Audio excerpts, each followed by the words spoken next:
Home churches are small gatherings of like-minded religious people in an individual's home. People meet for prayer, study of religious scripture, and other rituals. Home churches are started for a variety of reasons. You may be unable to find a church that meets your needs in your area, for example, or prefer a smaller congregation. To start a home church, you must first establish the basics. Think about the kind of services you want to provide. Gather members slowly. Start with friends and family members and go from there.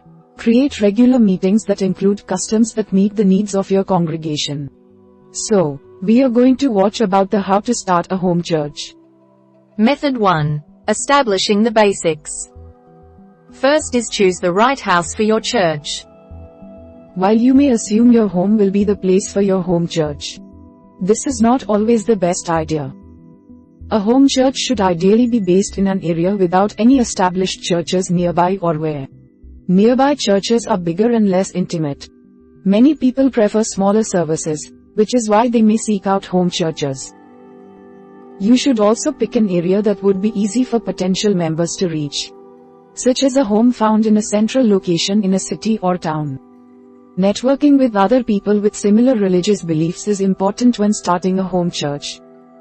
This way, if your home is not appropriate for a home church, you can try finding someone else to volunteer. Step 2. Examine your motivations for starting a home church. You want to make sure you are starting a home church for the right reasons. A home church should be a collaborative environment where like-minded people come together to worship. Home churches are usually started if there are few established churches in an area or if existing churches are not meeting the needs of many people. The following reasons are valid reasons to start a home church. If existing churches have turned many people away, it may be necessary to start a home church. If churches in your area are very large, many people prefer the intimacy provided by a home church. If there are many people in your existing church who dislike the way doctrine is taught, you may find a home church can help. Step 3. Seek guidance from local spiritual leaders. No one can start a home church without guidance. Existing spiritual leaders in your community are there to help. Reach out to spiritual leaders in your area whose beliefs are roughly in line with yours. Let them know you are planning on starting a home church and ask for support and suggestions. Look for established believers in your area that are known for their religious services. For example, if you're starting a Christian home church, talk to someone who runs a Christian-based charity and ask them for guidance. If you do seek guidance within an existing church, make it clear you're not trying to challenge or upend that church. Explain that your motivations are simply to create a smaller, more intimate setting that is unlikely to replace an existing church. Finally, choose 3 or 4 main leaders. Home churches usually benefit from having a backbone of leaders, just like elders or vestry in an established church. Gather a group of 3 to 4 individuals to serve as leaders. Leaders can be family members, members of your existing church, or spiritual leaders in your community. Depending on the precise plan for your church, leaders can have different roles. For example, if you intend to have sermons, choose someone who is articulate and well-versed in your religion's doctrine to give sermons. Method 2. Gathering members. First is start off with studying religious doctrine at home. Many home churches begin by studying religious doctrine with like-minded church-goers. Studying doctrine can be a good way to gauge whether your congregation works well together. Study doctrine from your religion when you first start meeting with potential members of your home church to establish spiritual beliefs as an organization. Most religious doctrine is subject to a variety of interpretations. Studying doctrine together can help you get a feel for your church's spiritual beliefs and values. Find common beliefs to draw from as you form a church. Schedule a regular meeting time for low-key readings and discussions. Do not appoint a lot of leaders or establish a budget. Let everyone get comfortable with one another first. Step 2. Seek sponsorship from an existing church. Existing churches may want to help out a home church. Home churches are not necessarily seen as a threat or a challenge to existing religious institutions. Established churches will be understanding if a home church exists because certain people have Trouble attending regular church services for a variety of reasons. Consider approaching a church for sponsorship. Choose a church that you respect and whose beliefs align with your own. Part of the benefit of a sponsoring church is that you have a higher authority to draw judgment from. In a home church, strong personalities can take over and guide your church in unwanted directions. A sponsoring church can help your congregation stay grounded. Schedule a time to visit with the leader of the church you choose. Have a sit-down meeting and explain your reasons for wanting to start a home church. Tell them you want a sponsoring church to guide you in your early days of leadership. Step 3. Think about the people you want to reach. As you start to gather members, think about why you started a home church to begin with. Draw in people with similar beliefs from your religious community. At first, many people may come and go from your home church out of curiosity. Learn to figure out which people fit in with your church's goals and values and reach out to them. Specifically to grow your congregation.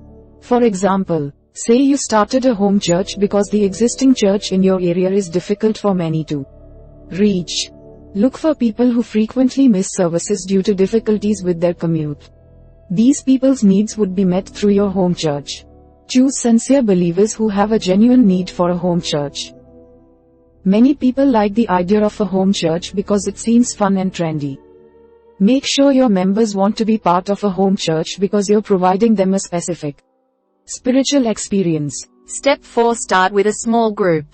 A home church does not need to start off with a huge congregation. In fact, most home churches start with only a few loyal members. Try starting out with a casual gathering of friends and family members who share your basic religious beliefs. From there, let the church grow organically as word spreads. Finally, keep the size manageable. Many home churches are designed to provide the intimacy larger churches lack. It's important to keep the size of your home church manageable, especially if you're using a smaller home for your church. Honestly assess how many people can fit into your home church considering the space you have and the needs of your members. For example, maybe you and your congregation are only comfortable with groups of around 10 to 20 people. Once you have roughly 10 to 20 regular churchgoers, it's okay to taper off seeking new members. Most home churches have small congregations. If you have a lot of members, more than one home church may crop up in the area. Do not think of this as a challenge or threat to your church. Remind yourself people prefer home churches due to the intimacy. And if you're at capacity, there may be a need for more home churches in your area.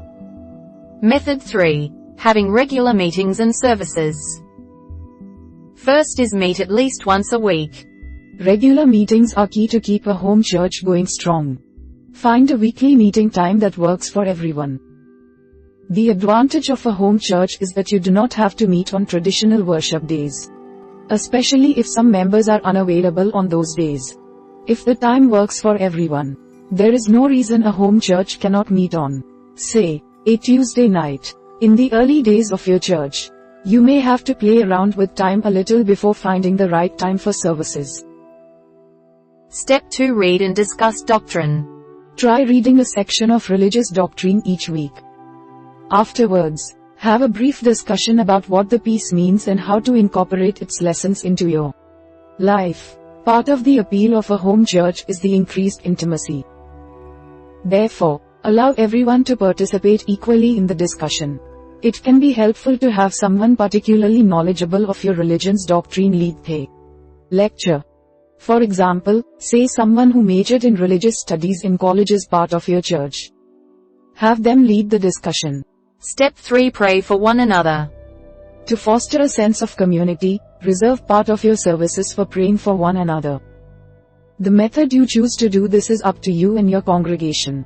Some people prefer silent prayer while others would prefer to have someone lead them in a general prayer for one another. Talk it over with your congregation to find a method of praying for each other that works.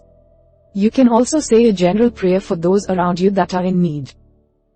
You can, for example, close with an invitation for people to pray silently for those in need in their lives. Finally, consider traditional and creative worship elements. A home church provides a lot of flexibility for members. You do not have to stick to traditional forms of worship. Talk to members of your church and think about any traditional and non-traditional elements you want to include. Things like confession, the recitation of certain prayers, or singing particular songs may be part of your religious traditions. Talk to your members about what traditional worship elements work for your home church. You do not have to stick strictly to the traditional.